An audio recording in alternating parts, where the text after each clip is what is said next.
கடந்த ஒரு வாரத்திற்கும் மேலாகவே பேடிஎம் தொடர்பான பேச்சுக்கள் அதிகமாக உள்ளன. அதற்கு காரணம் ரிசர்வ் வங்கியின் அதிரடி நடவடிக்கைதான். பேடிஎம் பேமெண்ட் சேவை பிப்ரவரி 29ஆம் தேதிக்கு பிறகு நிறுத்தப்படும் என்ற அறிவிப்பால் வாடிக்கையாளர்கள் அதிர்ச்சியடைந்துள்ளார்கள்.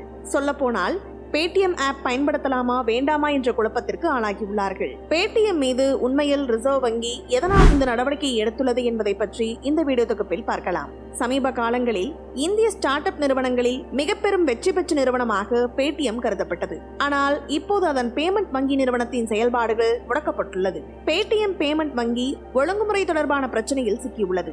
அதிக எண்ணிக்கையிலான KYC மீறல் காரணமாக பேடிஎம்மில் பண மோசடி நிகழ்ந்திருக்கலாம் என்று சந்தேகம் எழுந்துள்ளது. மார்ச் 1, 2024 முதல் பேடிஎம் பேமெண்ட் வங்கி புதிதாக வைப்புத் தொகை செலுத்துதல், புதிய நிதி பரிமாற்றங்கள் மற்றும் புதிய வாடிக்கையாளர்கள் வருவதற்கு தடை விதிக்கப்பட்டுள்ளது.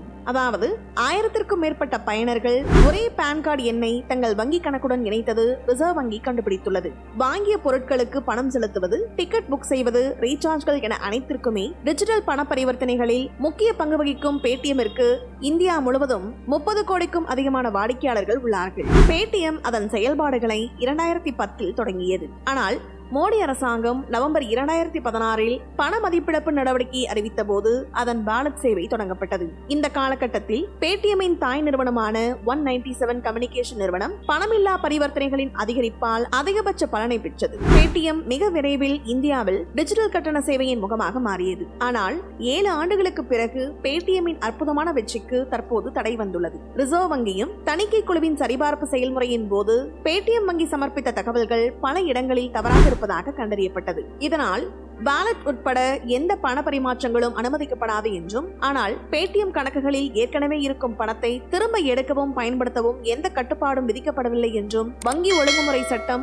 1949 பிரிவு 35A மற்றும் வழங்கப்பட்டுள்ள அனைத்து அதிகாரங்களையும் பயன்படுத்தி பேடிஎம் பேமெண்ட்ஸ் வங்கிக்கு ரிசர்வ் வங்கி உத்தரவிட்டுள்ளது. வரும் பிப்ரவரி 29ஆம் தேதிக்கு பிறகு வாடிக்கையாளர்கள் கணக்குகள், ப்ரீபெய்ட் கணக்குகள், வாலெட்டுகள், FASTag, national common mobility card உள்ளிட்டவற்றில் மேலும் டெபாசிட் செய்யவோ, பண பரிமாற்றம் செய்யவோ, டாப் அப் செய்யவோ அனுமதிக்கப்படாது என்றும் தெரிவிக்கப்பட்டுள்ளது. ஆனால் சேமிப்பு வங்கி கணக்குகள், நடப்பு கணக்குகள், ப்ரீபெய்ட் கணக்குகள், வாலெட்டுகள், ஃபாஸ்டாக் உள்ளிட்டவற்றில் ஏற்கனவே இருக்கும் பணத்தை பயன்படுத்த அனுமதி வழங்கப்பட்டுள்ளது. மேலும் வங்கியின் UPI வசதியை பயன்படுத்தவும் வாடிக்கையாளர்களுக்கு தடை விதிக்கப்பட்டுள்ளது என்பது குறிப்பிடத்தக்கது.